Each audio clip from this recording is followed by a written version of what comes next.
अस्सलाम वालेकुम। वैसे तो लोन लेना अपने आप में काफ़ी रिस्की चीज़ है। लोग अक्सर इस जाल में फंसते हैं अननेसेसरी लोन लेकर, या फिर लोन लेते हैं बिना जाने कि वो उसे रिपे कर सकते हैं या नहीं। ऐसे शुरुआत होती है एक डेट ट्रैप की। कुछ लोग इस लोन के बर्डन में आकर अपनी जान ख़त्म भी कर लेते हैं। ये बड़ा क्लासिकल सिनेरियो है। इसमें ये नहीं कहा जा सकता कुछ केसेस में कि लोन देने वाली कंपनी की कुछ गलती है, लेकिन आज के दौर में कुछ अलग ही प्रॉब्लम्स लोन को लेकर दिखने लग गई हैं। ऐसी लोन की ऐप्स आई हैं जहां पर आप लोन लेते हो, वापस भी चुका देते हो, लेकिन फिर भी आपसे और पैसे मांगे जाते हैं। ऐसी लोन ऐप्स जो आपको ब्लैकमेल करती हैं, पब्लिकली शेम करने की धमकी देती हैं, आपकी मुफ्त फ़ोटोज़ को आपकी फैमिली को भेजने की धमकी देती हैं। बहुत से लोग ये सोचते हैं कि हर किसी के साथ ऐसा नहीं होता, लेकिन ये सबके साथ ही ऐसा करती हैं, क्योंकि ये एक हार्श रियलिटी है। आज की इस अवेयरनेस वीडियो में आए इस स्कैम को थोड़ा गहराई से समझते हैं।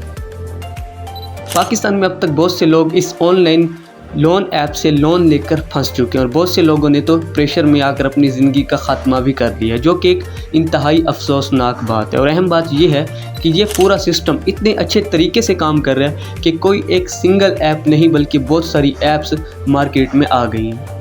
तो बात कुछ ऐसी है कि ये तमाम ऐप्स जैसे बरवक्त लोन, इजी लोन जैसी ऑनलाइन लोन ऐप्स आपको गूगल प्ले स्टोर पर आसानी से मिल सकती हैं। इनके और भी अजीबोगरीब नाम हो सकते हैं। जब आप इन ऐप्स को अपने मोबाइल पर डाउनलोड करते हैं और इन ऐप्स को इंस्टॉल करते हैं, तो इन ऐप्स को लॉगिन करने के लिए ये आपका फ़ोन नंबर मांगती हैं। कौन लोग होते हैं जो इन ऐप्स को डाउनलोड करना चाहेंगे? तमाम सादे पाकिस्तानी शहरी जिन्हें सख्त लोन की ज़रूरत होती है अपनी किस्तें उतारने के लिए, अपने बिजली के बिल भरने के लिए, और उन्हें आसानी से लोन मिल भी नहीं पाता और उनकी कोई क्रेडिट हिस्ट्री नहीं होती। ज़्यादातर उन बेबस लोगों में हाउसवाइफ्स, स्टूडेंट और यंग लोग इन ऐप्स की तरफ अट्रैक्ट होते हैं, क्योंकि ये ऐप्स ऑफ़र करती हैं कि देखो हम बिना किसी कॉम्प्लिकेटेड प्रोसेस के आपको लोन देंगे, इंटरेस्ट फ्री लोन देंगे। तो जब आप इन ऐप्स को मोबाइल में इंस्टॉल करते हैं तो ये ऐप्स आपसे परमिशन मांगती हैं आपकी कॉन्टैक्ट लिस्ट और आपकी फ़ोटो गैलरी एक्सेस करने के लिए। फिर आप लोन लेने के लिए इन ऐप्स को आप जब ये सारी एक्सेस दे देते हैं, तो बहुत से केसेस में एक्चुअली में ये ऐप्स आपके अकाउंट में कुछ पैसे डिपॉजिट कर देती हैं, आपको पैसा लैंड कर देती हैं। इस पॉइंट पर आप ये देखते हैं कि ये तो काफ़ी अच्छा है, इतना ज़्यादा और इतने जल्दी लोन मिल गया। लेकिन एक हफ़्ता गुजरने के बाद प्रॉब्लम्स क्रिएट होती हैं। एक हफ़्ते बाद आपको कॉल्स आने लग जाती हैं, आपको तंग करते हैं और अपना लोन का पैसा वापस मांगते हैं। इतना ही नहीं, एक्चुअली उससे कहीं ज़्यादा और पैसा वापस मांगते हैं। इनके पास आपका फ़ोन नंबर होता है, ये आपको व्हाट्सएप पर मैसेज करते हैं मुख्तलिफ़ नंबरों से, जैसे इंटरनेशनल नंबर्स, कॉल सेंटर वगैरह।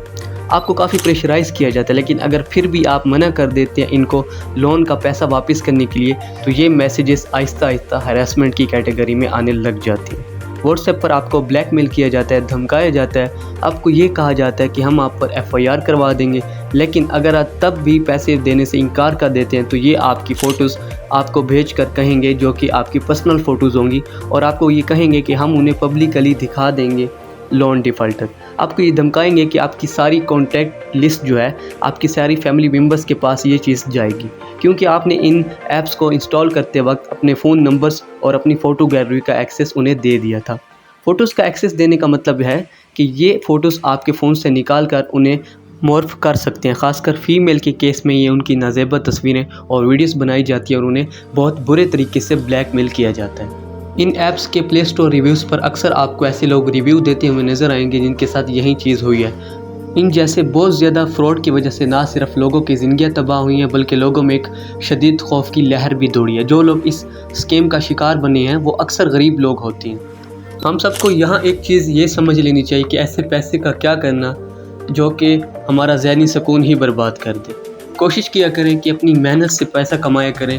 आपको ये नौबत ना पड़े कि आप किसी भी किस्म का कोई थोड़ा या बड़ा कर्जा लें। इस सब फेक ऑनलाइन एप्लीकेशंस की ग्रोथ कोविड-19 के बाद ही देखी गई।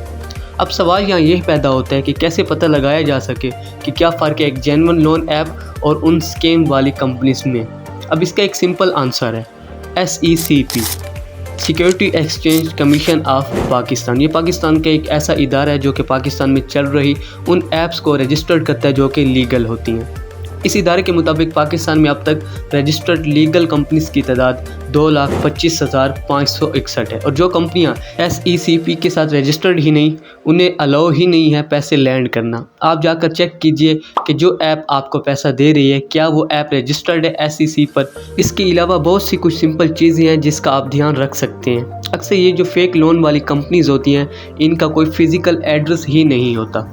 चेक कीजिए कि इनका एक्चुअली में कोई एड्रेस है या नहीं पाकिस्तान में। दूसरा, अक्सर इन फेक लोन वाली ऐप्स की कोई वेबसाइट ही नहीं होती। आप जाकर देखें कि इनकी कोई वेबसाइट है या नहीं। जो भी जेन्युइन लोन देने वाली कंपनी होगी उसकी कोई ना कोई वेबसाइट ज़रूर होगी। अगर कोई वेबसाइट है तो ये चेक करें कि क्या वेबसाइट सिक्योर है। वेब पेजेस की साइट में अक्सर ये पैडलॉक का सिंबल बना होता है, इससे पता चलता है कि ये वेबसाइट सिक्योर है या नहीं। दूसरा, जिन वेबसाइट का URL HTTPS से शुरू हो रहा है वो वेबसाइट सिक्योर हैं और जो वेबसाइट सिर्फ HTTP से शुरू होती हैं उन पर उतना ट्रस्ट नहीं किया जा सकता। ये चीज़ वैसे आलमोस्ट हर तरह की वेबसाइट के लिए एप्लीकेबल होती हैं। कभी HTTP वेबसाइट को ट्रस्ट मत कीजिएगा। फिर देखिए कि जो ऐप आपको लोन दे रही है क्या ये आपसे KYC की मांग कर रही है। ये ज़रूरी है नाउ यूर कस्टमर के नॉन्स को फुलफिल करना। अगर नहीं कर रही तो अलर्ट रहें। उसके बाद देखें कि ये लोन देने वाली ऐप्स आपकी क्रेडिट वर्थनेस चेक कर रही है या नहीं। जेन्युइन लोन देने वाली कंपनीज आपके क्रेडिट स्कोर चेक करेंगी, ये आपकी हिस्ट्री मांगेगी कि आपने पहले कभी लोन लिया है या नहीं लिया। उसके बाद ये देखें कि ये लोन प्रोसेसिंग फ़ीस मांगने लग रही है। जो जेन्युइन लोन देने वाली कंपनीज वो लोन प्रोसेसिंग फ़ीस को अपफ्रंट नहीं मांगती, उसे बाद में डिटेक्ट किया जाता है जब लोन एप्लीकेशन प्रोसेस हो जाती है। अगर ये आपसे पहले ही लोन प्रोसेसिंग फ़ीस मांगने लग रही है तो पीछे हट जाएं। फिर देखें कि यहाँ कोई लोन एग्रीमेंट है कि नहीं। ये फेक लोन वाली एप्लीकेशंस अक्सर ये कहती हैं कि इंस्टेंट लोन आपको मिल जाएगा बिना किसी हैसल्स के, लेकिन जेन्युइन लोन वाली कंपनीज प्रॉपरली लोन एग्रीमेंट करती हैं जिसमें कंडीशंस क्लियरली लिखी हों। कितना इंस्टेंट रेट है, रीपेमेंट का शेड्यूल क्या है, पेनल्टीज़ कितनी होंगी। जो ऐप्स आपको कह रही हैं ज़ीरो पेपर वर्क करना है यहाँ लोन लेने के लिए, तो ये बड़ी ख़तरनाक चीज़ है। पेपर वर्क सिर्फ कंपनी के बेनिफिट के लिए नहीं होता, आपके बेनिफिट के लिए भी होता है। अगर आप कोई कॉन्ट्रैक्ट या एग्रीमेंट साइन करते हैं उस पर जो इंस्टेंट रेट लिखा होता है, उस पर जो रीपेमेंट डेट लिखी होगी, उससे आपके राइट्स प्रोटेक्टिव रहते हैं। पाकिस्तान की बहुत सारी फैमिलीज इस ख़तरनाक शिकंजे में आकर फंस चुकी हैं। अगर आप अपने सामने ऐसी कोई फेक लोन ऐप्स देखते हैं तो ना सिर्फ ख़ुद को बचाएं बल्कि दूसरों को भी बचाएं और हो सके तो गूगल पर ही रिपोर्ट कर देना चाहिए उसी वक्त इन ख़तरनाक तरीन ऐप्स को।